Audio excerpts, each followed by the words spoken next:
Maayong hapon ka na tong tanan mga igsoon. Welcome to the Millennial Online Bible Study.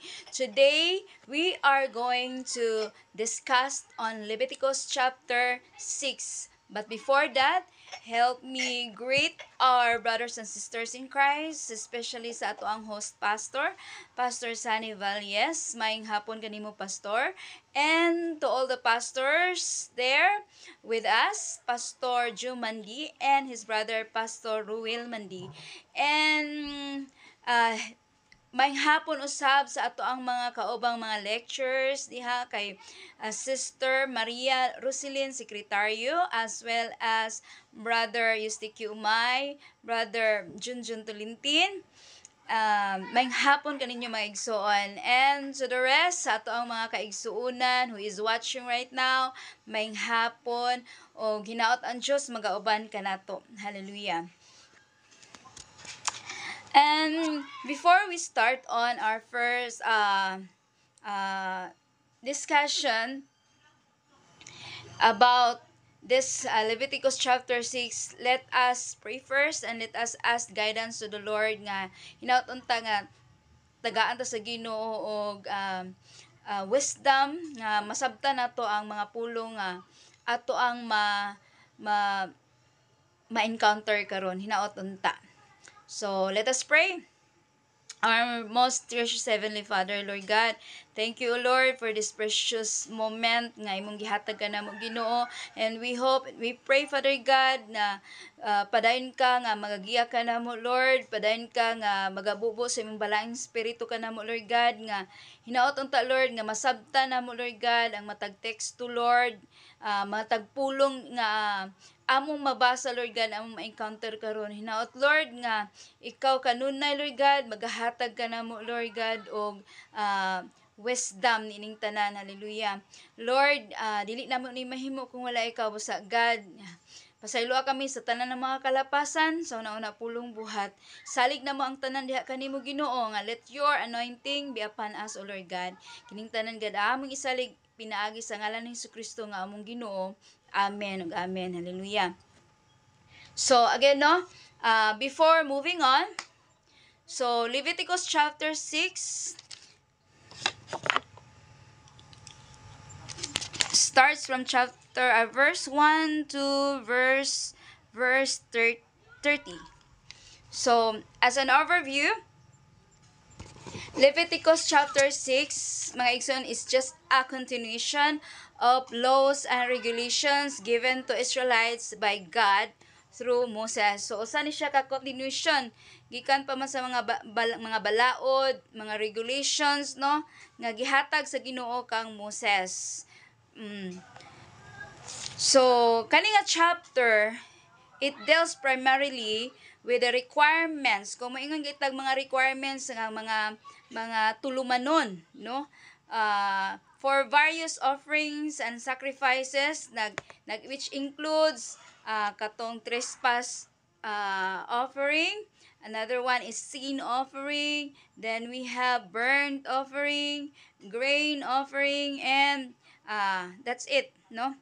Trespass offering, burnt offering, grain offering, and sin offering. Kaning tanan. So ang Leviticus chapter 6 mga igso, naghisgot siya mga tulmanon sa paghalad.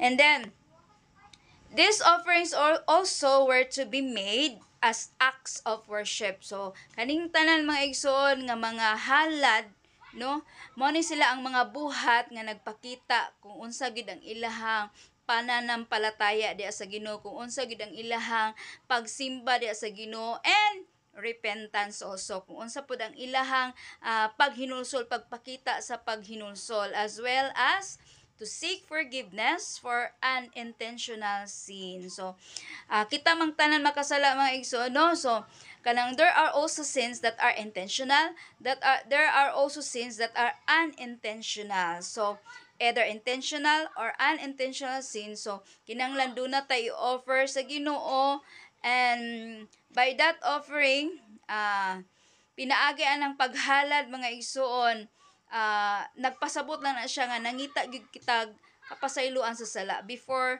approaching God. So this chapter also emphasized the importance of restitution and reconciliation. So, ang pagpakig-uli. So, in the cases of wrongdoing and the role of the priest, no, in overseeing the offerings and maintaining the holy sanctuary. So, makita na to, no, ma-overview na to kung unsa gi mga tulmanon o mga buluhaton sa usa ka pari ani nga time in overseeing the offerings. O pagpabilin jud nga balaan jud ang mga tulmanon. So sa kinatibuk-an kining Leviticus chapter 6 nag-emphasize siya kung unsa jud ka importante ang pag-obey sa Ginoo sa iyahang mga mando ug ang mga panginahanglan jud nga kinahanglan nga kita mga itag kapasayloan sa atong mga sala. Diya sa to ang pagpakig-uli sa atong kinabuhi ngadto sa Ginoo. So, let us first read this first verses in Leviticus chapter 6 verses 1 to 7, which is the trespass offering. So, kani siya nga klaseng offering, kani siya nga section maigso nag-describe siya kung unsa ang mga tulumanon nga ginahimo nini, which is to be made by someone when someone sins against the Lord by deceiving or stealing from another person. So atong basahon no ang first verses from verse 1 to 7. Ingon diri, and the Lord spake unto Moses, saying, if a soul sin and commit a trespass against the Lord, and lie unto his neighbor, in that which was delivered him to keep, or in fellowship, or in a thing taken away by violence, or hath deceived his neighbor, or have found that which was lost, and lieth concerning it, and sweareth falsely in any of all this that our man doeth, sinning therein. So, then it shall be, because he hath sinned and is guilty, that he shall restore that which he took violently away.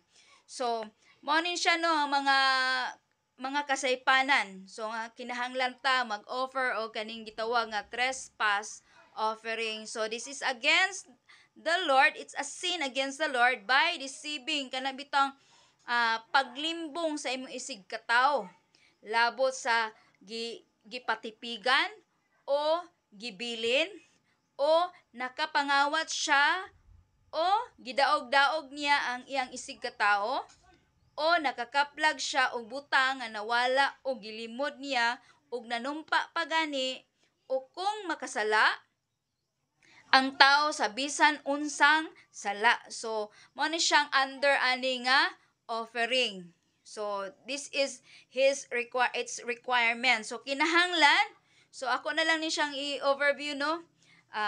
Kinahanglan iuli niya ang iyang kinawat ngadto sa tag-iya nga walay kulang bisan jutay og pakapinan pagayud kini og ikalima nga bahin sa bilin niini. So klaro kay mga igsuon no nga detalye kaayo pagpasabot sa pulong sa Ginoo kung unsa gi kinahanglan buhaton no before ka maghalad og offering ngadto sa Ginoo. Kinahanglan iuli niya ang iyang kinawat ngadto sa tag-iya nga walay kulang bisan jutay pakapinan pa jud og ikalima nga bahin sa bilin niini. So iuli niya kini panahon nga himuon ang seremonyas sa pagpapas sa iyang sala. So og ang pari naghimo sa seremonya sa pagpapasasala alang kaniya sa atubangan sa Ginoo, pasayloon siya sa iyang sala no. Iuli jud kini panahon nga himuon ang seremonya. So sama sa tua no.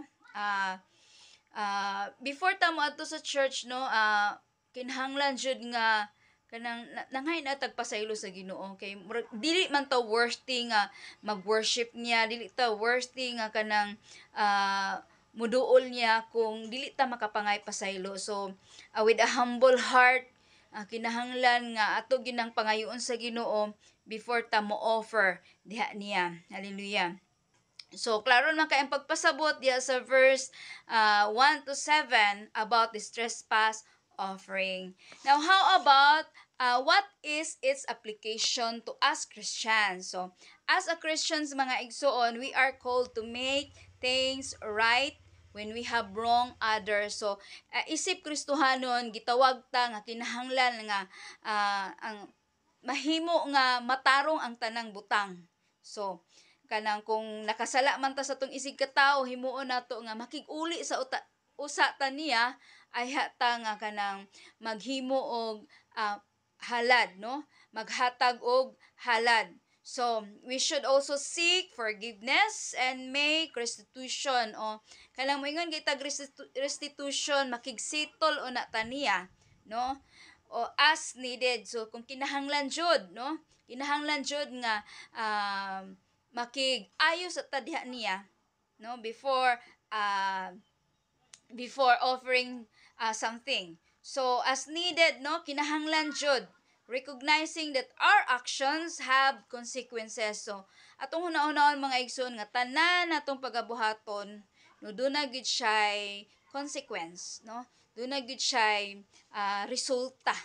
So that is, and this also affect those around us. So, kung doon na tayo kabingkil sa atong isig katawo mga igsoon, di ba? Maayo ba ang mood? Maayo ba ang situation, di ba? Dili. So, kinahanglan nga before we go to church or before we proceed, no, sa ato ang pagsimba, kinahanglan kung doon na kay kasilo sa si katawo, kinahanglan i-deliver diha nimo sa Ginoo dayon mga ipugkag sorry diha sa si katawo. So, and therefore we should seek to live with integrity and honesty. So, avoiding deceit and thief in all areas of our lives. Kinahanglan nga ato gyud ang pagalikayan anang pagpangawat o pagpanglimbong. So, dili gid musugot ang Ginoo ana kanang inaana nga klase nga kinaiya sa usa ka Kristohanon. So, we could not consider that as anak sa Ginoo kung ikaw tikasan ka nga pagkatawo. So, hallelujah. So, that is no trespass offering. Now, we'll move on to burnt offering, or we say, mga tulumanon mahitungod sa halad nga sunugonon. Oh. So, if we read Leviticus chapter 6 verses 8 to 13, it says, "And the Lord spake unto Moses, saying, Command Aaron and his sons, saying, This is the law of burnt offering. It is the burnt offering because of the burning upon the altar all night unto the morning. And the fire of the altar shall be burning in it. And the priest shall put on his linen garment, and his linen breeches shall be put upon his flesh, and take up the ashes which the fire hath consumed with the burnt offering on the altar, and he shall put them beside the altar. And he shall put off his garments, and put on other garments, and carry forth the ashes without the camp unto a clean place. And the fire upon the altar shall be burning in it. It shall not be put out, and the priest shall burn wood on it every morning, and lay the burnt offering in order upon it.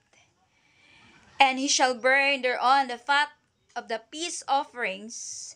The fire shall ever be burning upon the altar. It shall be never go out." So, kani nga section mga igsoon, nagulagway siya about kung unsay mga tulmanon kabahin sa ning halad sunugonon, which is to be made as a voluntary act of worship or as a means of seeking forgiveness. So, the same thing lagyapo, no?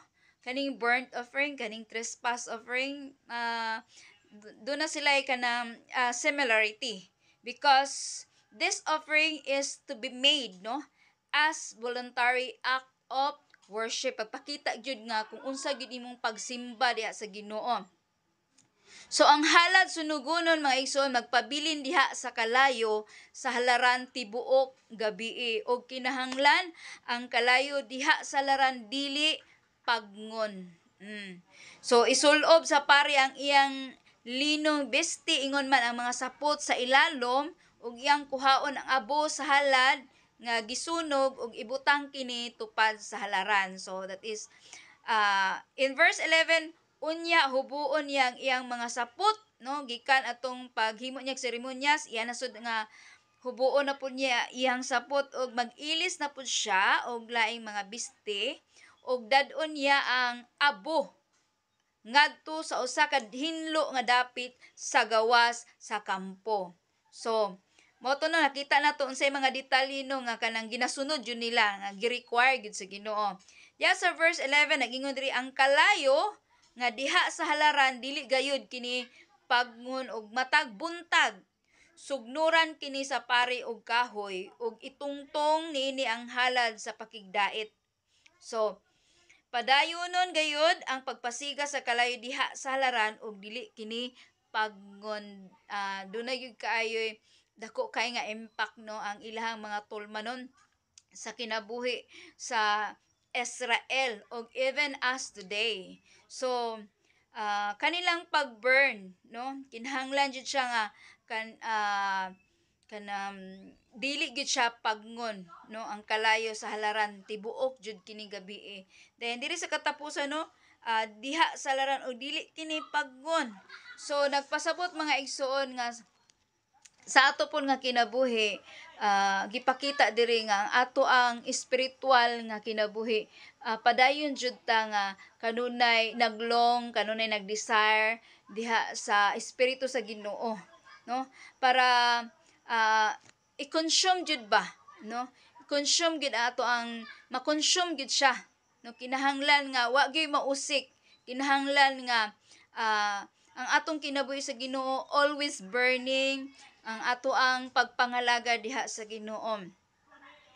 So as an application sa atong kinabuhi as a Christian no nagpasabot kini nga we are called to offer ourselves as living sacrifices. So gibalik-balik na nino when we say offering kana man gyud nga punto ato ang makita diya sa Romans chapter 12 verse 1. Kinahanglan nga ang paghalad kung kaniadto naghalad sila og pinaagi sa mga mananap pero karon no makita nato ang paghalad pinaagi sa paghalad kinabuhi ni Kristo. Kita usab mga igsuon ang ato usab mga paghalad kinahanglan nga balaan ang atong kinabuhi nga makapahimuot yun sa Ginoo. So walay mahimong sacrifices, walay mahimong halad kung dili gyud kini kanang worth it, kung dili gyud kini pure and perfect. So we should seek to worship God. Kinahanglan pangitaon jud nato nga ang pagsimba diha sa Ginoo with our whole lives sa tibuok nato ang kinabuhi. I-offer nato atong time, no? Atong talents and all the resources as a pleasing aroma to God. So kung kaniadto ang ilahang burnt offering pinaagi sa mga hayop nga sunugon, pero kita karon mga igsoon makita nato nga unsay kinahanglan nato i-offer sa Ginoo kani atong oras, kani atong talent, no? Kani ato ang kabtangan or kung unsay naa nato, no? We should also seek forgiveness for our sins, recognizing that Christ's sacrifice on the cross has made forgiveness possible. So pinaagi nga pinaagi sa sakripisyo sa ni Kristo ngadto sa dito sa cross nahimo nga atong kinabuhi napasaylo no all things would be made possible. So hinaot unta. Then diha sa Leviticus chapter 6 verses 14 to 23 tan-awon po sab nato kining gitawag nga tulumanon mahitungod sa mga halad nga pagkaon or grain offering. So this is verses 14 to 23. Let us read. And this is the law of the meat offering. 14 to 23. This is meat offering.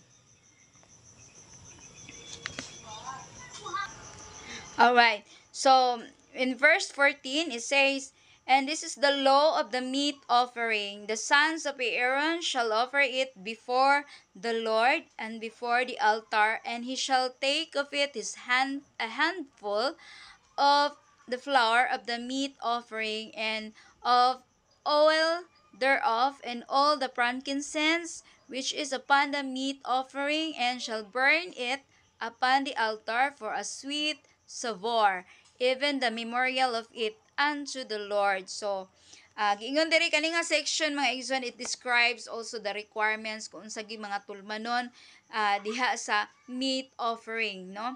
Which is to be made as a voluntary act of worship or as a means of fulfilling a vow.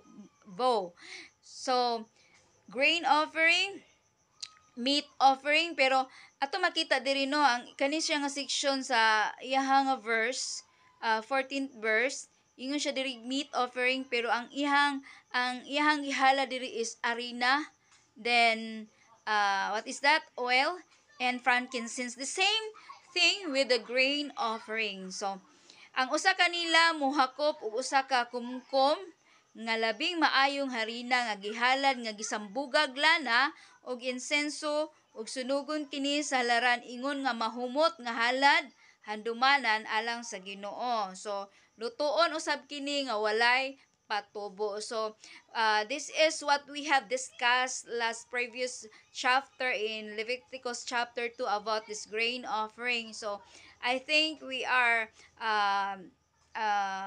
kabalo na kay taani nga about ani nga tulumanon. So therefore, how can we compare it sa atong kinabuhi karon mga igsoon? So akong giingon kaniadto no, this grain offering, nagpakita lang siya, usa siya ka requirements diin gipakita ang pagpasalamat, no, og ang pagsimba. Pakita usab diri kung unsa ang imong paghatag og respect or honor to God. Then that is also integrity, purity and perfection sa imong pagkatao. So since dili siya ginasagulan og patubo, buot pasabot mga igsoon nga we are free from sin, nga kinahanglan jud ang atong kinabuhi free kanang lingkawasta sa sala. So ang patubo gina-avoid gina siya nga lutuon, ani nga grain offering. So therefore, as a Christians, we are called again to offer our lives, no, as a living sacrifice. So giingon pa kaganina nga diya sa Romans 12:1 nga kining offering, no, nag-focus yun sa ato ang kinabuhi, no, kung unsa ang pag-offer ni Christ as a sacrifice nga aron lang ta maluwas gikan sa ato ang mga kalapasan, no, sa atong kasalanan. We also do the same, no, kinahanglan nga in response sa gibuhat sa Ginoo dito sa cross, kita usab mga igsoon padayon ta nga himuon nga tong kinabuhi nga makapahimuot jud kaniya.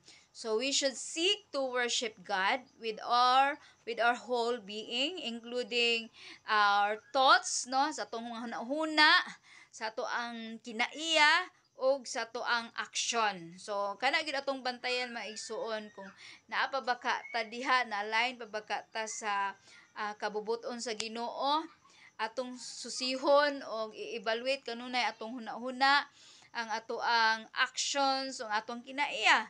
Kanang mahimuot ba ang ubang tao nako ani nga klase nako nga kinaiya, or nahimuot ba ang Ginoo sa ako ang gipakita sa akong isig ka tawo.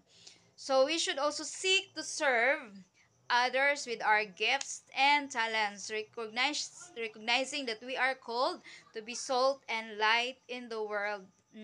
Diya sa Matthew chapter 5 verses 13 to 16, kinahanglan nga we should be the salt and the light of the world, no, kung kita anak sa Dios nga nahimo kita nga asin, no, nahimo kita nga asin, nahimo kita nga kahayag ngadto usab sa uban, because we are God's reflection.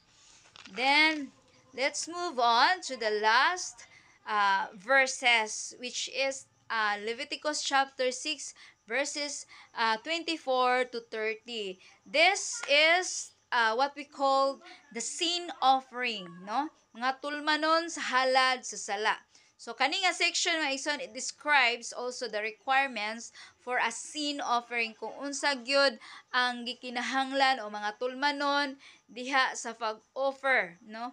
Kaning gitawag nga sin offering, which is to be made when someone has sinned unintentionally against the Lord, kanang nakasala diya sa Ginoo. So this is animal for a sin offering, no? It shall be killed in the north side of the altar. So kung kaning animal offering for our sin offering, this is a very holy offering. So balaan jud kini siya nga offering. Gani ang pari nga maghalad niini, mukaon niini sa dapit nga balaan didto sa hawan sa tulda nga tagbuanan. So, in verse 27, it says nga, ang makahikap sa halad alang sa sala, madao tungod sa gahom sa pagkabalaan niini. O kung may sapot nga mapiska niining dugo, adto sa balaang dapit, hugasi ang bahin sa bisti nga napiskan sa dugo. O sa verse 28, bukon ang kulon nga gilutuan sa halad alang sa sala. Kung giluto sa lutuanan nga bronze, kinahanglan nga lutuanan hinisan og hugasag tubig. So grabe no, nga mismo ang dugo kung mapiskan ang imong sapot, kinahanglan nga hugasan kini ang bahin sa biste nga napiskan sa dugo. O kung dito siya giluto, no, sa kulon nga gilutuan sa halad, kinahanglan kini bukon. O kung bronze siya gilutuan, kinahanglan kini nga hinisan og hugasag tubig, hugasag ayo. So ang makahikap, no, sa halad alang sa sala, madaot jud tungod sa gahom sa pagkabalaan niini. So then unsa may connection ani sa ato ang kinabuhi as a Christian. So therefore, as Christians again, we are called to confess our sins. So kanag yung sala, no, nga naa sa tong kasing-kasing mga igsoon, kinahanglan na siya hugasan, kinahanglan na siya nga kanang hinluan og ayo ang atong kasing-kasing. So and we should seek forgiveness from God. So giingon pa di sa 1 John chapter 1 verse 9, kinahanglan nga mga itaog maghinulsulta, kinahanglan mga itaog pasaylo ngadto sa atong Ginoo. So walay tawo nga walay sala, so kinahanglan every day, every second, every time ko kinahanglan nga makahigayon jud ta og pagpangayag pasaylo sa Ginoo. Kay ang mga temptasyon, labi na kining lust of flesh, lust of pride of life, lust of flesh, and lust of the eye, kanig yung tulo nga dagko nga mga sala may makahimo nga makahugaw sa tuang kasing-kasing. And we should recognize that sin has consequences and requires atonement. Nga kinahanglan masayod ta nga kung doon na tay sala, doon na gyud nay mga consequences, no, doon na gyud na siya resulta. Kung for example lang, kung nagdumot ka sa imong isig ka tao, kung nagpabilin ka nga dili maghinulsol, dili mangaypasaylo sa Ginoo sa imong isig ka tao, mas mulalom pa gyud na ang mas deeper pa gyud ang imuhang masinati nga suko diha niya or hatred diha niya. So mahimo na siya nga kanang mas mo grabe na hinuon ang imuhang sala. So we should also seek to live lives that honor God and avoiding sin and temptation whenever possible. So karon kay nakita nato nga as we grow in our spiritual being sa tuang kinabuhi nga nakabalon taon say maayo og dili, kinahanglan nga we should avoid instances nga makahimo ka nato nga prone into sin, no. Kinahanglan nga i-avoid nato ang mga higayon din kita makasala. Og hinaut unta nga this is not only you, no, nga kanang who is learning, who is kanang ma-inform kundi even me. So salamat sa Ginoo ani nga higayon diin ato ang nahisgutan kining chapter 6 sa Leviticus from chapter 1 to 30 ug hinaut unta maigsoon nga dunatay nakatunan from its offering gikan sa trespass offering, sa burnt offering, sa grain offering, and sin offering. All those offering, doon naging siya dako nga connection sa itong kinabuhi. That we have to make ourselves uh, pure atubangan sa Ginoo and perfect sa atubangan sa Ginoo. So we must always confess our sins and deliver it all to God. So hinaut unta maigsoon nga ang Dios padayon nga magahatag kanato og wisdom and time for this video preaching and makahimo pud tag sharing or makashare pud ta sa ato ang isig katawo. Kung wherever we are, kung naaman ta sa atong workplace or at home or sa atong mga friends. So take time nga makahatag pud ta og higayon nga makashare sa ato ang mga kaigsuonan. So I think that's it. We have discussed about Leviticus chapter 6 and if we study more on each chapter diri sa Leviticus, makita nato nga these are all repetitive. So makita nato na gibalik-balik lang ang mga requirements, gibalik-balik lang ang kanang ang iyahang ang punto niini. So ay ana jud siya ka standard kaniadto or even as today sa ato apod nga worship di sa Ginoo, God is also asking us, wanted us to follow His rules and regulations. Kinahanglan doon na gyud tay obedience sa mga pulong sa Ginoo. So that's it, and I hope that we are learning today, and I hope nga we also pray with each other, labi na kay Pastor Sunny who is in his ministry diha sa mga kabataan, no? Nindot kaayo pamalandungon nga padayon siya sa iyang mga buhat nga labi na sa pag-cultivate sa mga utok sa mga kabataan o hinaot unta nga daghan pa jud mga kalag nga mo follow, no? Ana nga vision ni Pastor Sunny, and even us, no, we are also called to do the same nga mahimo usab kita nga shepherd o mahimo usab kita nga way nga as instrument nga makadalatag kalag ngadto sa atong buhi nga Dios. Ginaot untang ang Dios magapanalangin kanatong tanan, may He bless us spiritually o hinaot nga kanang tabangan ta sa Ginoo, whatever nga atong gidesire sa atong kinabuhi, mga needs nato, we lead it all to God. So ingon siya sa iyang pulong nga sa 2 Thessalonians 1 Thessalonians chapter